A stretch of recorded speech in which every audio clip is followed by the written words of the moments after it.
निस्सुखत्व सुखाय च। निस्सुख यानी सुख नहीं, इसी को सुख है, तो निस्सुखत्व सुखाय च। तो जो भी रुग्ण है प्रमेह का, अभी इसमें देखो ध्यान रखना है। हाँ, अगर आप कहेंगे कि कृश पेशेंट है, निर्बल पेशेंट है, उसको भी हम लोग यही ट्रीटमेंट करेंगे तो नहीं चलेगा। जो बलवान है, स्थूल है, उसको क्या कहेंगे हम लोग, चलो हमारी गाड़ी को धक्का मारो। और जो वात प्रकृति का है, कृश है, उसको बोलेंगे आप भाई आप बैठो, स्टेयरिंग संभालो और पीछे से आप धक्का मारो। क्यों? निस्सुखत्व सुखाय च। शास्त्र कहता है, ग्रंथ कहते हैं, जिस रुग्ण को सब वैद्यों ने छोड़ दिया है, ऐसे रुग्ण ने क्या करना है? ऐसे रुग्ण ने जो है वेल को डिग करना है। अभी देखो ये यहाँ पे मैं दिखा रहा हूं कि ये कष्ट करना है, ज्यादा मात्रा में कष्ट करो। तो क्या है? व्यायाम, अति मात्रा में इधर व्यायाम करना पड़ेगा। लेकिन किसको करना है? तो जो बलवान है, स्थूल है, उसको करना है, ना कि क्रूश और दुर्बल को करना है। तो ये शास्त्र वचन है, इसको निस्सुखत्व सुखाय च, इसको कभी भूलना नहीं है। कोई भी पेशेंट आपके पास आता है, उसको 4 भागों में देखो, बलवान है, क्रूश है, दुर्बल है या स्थूल है, और अकॉर्डिंगली आपको पहले उसको निदान परिवर्जन उसका करना है। तो निदान परिवर्जन में और क्या करना है? इस तरह से लेटना नहीं है, दोपहर को सोना नहीं है, और क्या नहीं है? तो दधिनी को अवॉइड करना है, फिर आनुपरस को अवॉइड करना है, फिर क्या है? नवान्न पान जो है उसको अवॉइड करना है।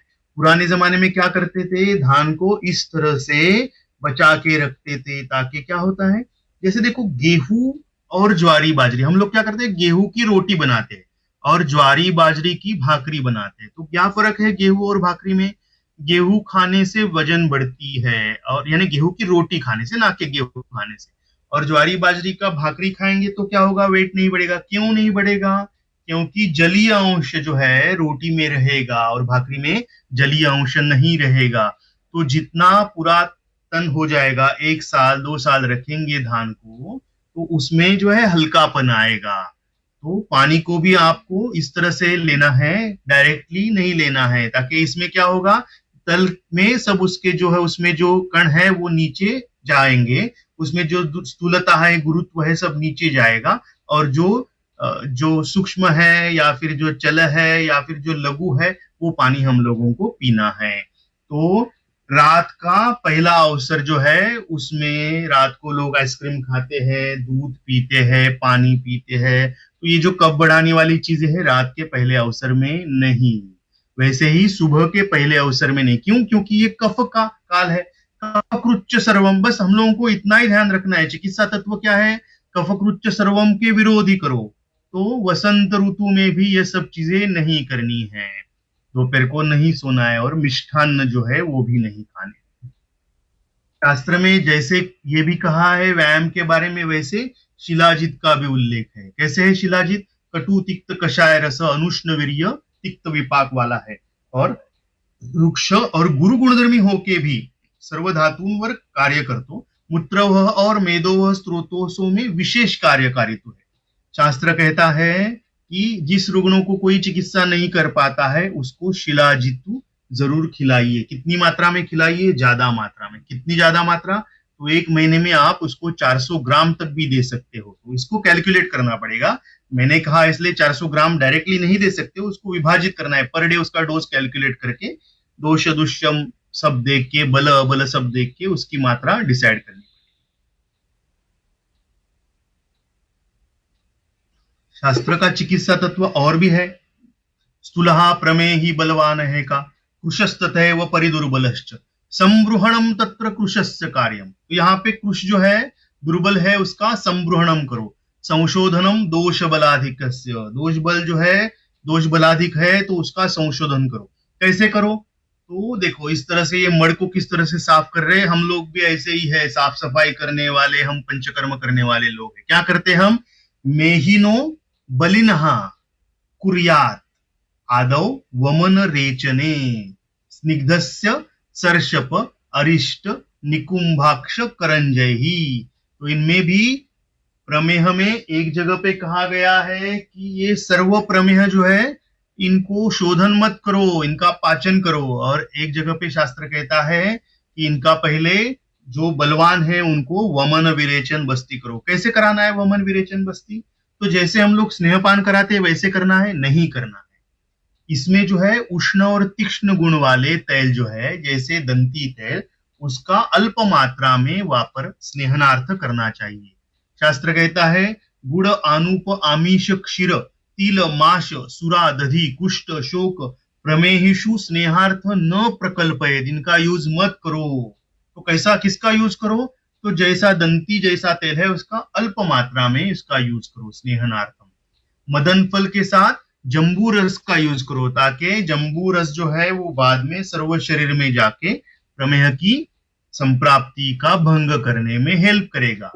विरेचन करते समय भी हम लोगों को रुक्षता नहीं लानी है। सतैल रेचन द्रव्य जैसे दंती है, एरंडवीर है, इनका उपयोग करना है। बस्ती के बारे में कहा है मांसल मेदुरा भूरी श्लेष्माणो विषम अग्नय स्नेहो चित्ताश्च ये स्मेय तान पूर्व रुक्षे तथा। हम लोग जब भी बस्ती करते हैं तो पहले स्नेह बस्ती करते हैं, बाद में निरूह करते हैं। यहाँ पे जो प्रमेह में मांसल मेदुरा है, श्लेष्म है, विषमाग्नि है, उनमें निरूह से बस्ती से शुरुआत करनी है। तो कफ का महाभूतादित्य है तो सुरसादिगण, अष्टांग हृदय में 15वें अध्याय में सुरसादिगण के बारे में लिखा हुआ है। पित्त विशिष्ट या पित्तानुबंधी है तो न्यग्रोधादिगण, इसका हम लोग उपयोग कर सकते हैं। कटु तिक्त रसात्मक द्रव्य हम लोग यूज करना चाहेंगे यहाँ पे। क्यों? क्योंकि उनमें आकाश, वायु और अग्नि महाभूत का आधिक्य होने के कारण वो शरीर में पंच महाभूतों का समतोल लाएगा। इस समतोल से क्या होगा? क्लेश शरीर से नष्ट होके निकल जाएगा। तो शास्त्र में कहा गया है कि अम्ल रसात्मक जैसे आमलकी है और हल्दी जो है तिक्त रसात्मक है। तो इनमें क्या है? अम्ल रसात्मक होने से और तिक्त रसात्मक होने से इनमें जल की मात्रा नहीं है, बाकी सब है। तेज है, अग्नि है, पृथ्वी है, वायु है और आकाश है, ना कि जल है। तो हल्दी और आमलकी मेहेशु धात्री निशा ऐसे कहा गया है, तो इसका यूज हम लोग कर सकते हैं। और जैसे पथ्या पथ्या आगे आएगा, इसमें जव का ज्यादा उल्लेख है। और बाकी ये जो तिक्त रसात्मक द्रव्य है, आमलकी, गुड़मार, हल्दी, बेल, कड़ुनिम, ये तत्व के हिसाब से काम करेंगे, ना कि सर्व। अभी ये चीज ध्यान में रखनी है कि अब जब हम लोग प्रमेह में ये कटु तिक्त रसात्मक द्रव्यों का यूज करेंगे तो उसको कितनी मात्रा में देना है, कब तक देना है, ये भी बहुत इंपॉर्टेंट है। क्योंकि अगर हम लोग अति तिक्त और अति कटु रस का उपयोग करेंगे तो उससे भी शरीर में वात की वृद्धि होगी। तो ये जरूर समझ लीजिए, ना कि सिर्फ तत्व समझ लिया, मधुर गुण को, विपरीत गुण जो है तिक्त कटु, इसको यूज करो। जल और पृथ्वी है तो कटु तिक्त कषाय रसात्मक जो द्रव्य है, अग्नि वायु महाभूत वाले, उनको यूज करो। नहीं नहीं, कहाँ, कितना, ये समझना बहुत जरूरी है। तो जैसे योगा है, प्राणायाम है, ये भी करना जरूरी है।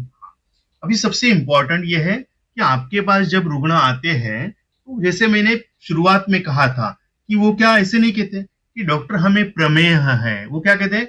Doctor we are suffering from, I am suffering from diabetes. कैसे मुझे पता चला? तो मैंने देखा मेरा ब्लड शुगर बढ़ा हुआ है, HbA1c बढ़ा हुआ है। तो ये जो द्रव्य है, एलोपैथी के जो उपाय है, जैसे बाइगोनाइड्स है या फिर सल्फोनाइल यूरियाज है, DPP4 इनहिबिटर्स है, अल्फा ग्लूकोसाइडेज इनहिबिटर है, SGLT2 इनहिबिटर्स है, TZD ग्रुप है। तो इनका यूज कहाँ पे होता है, कैसे यूज करते हैं, या फिर इंसुलिन के कितने प्रकार है और उनको कौन से जगह पे कितनी मात्रा में यूज करना है, ये भी जान लेना जरूरी है।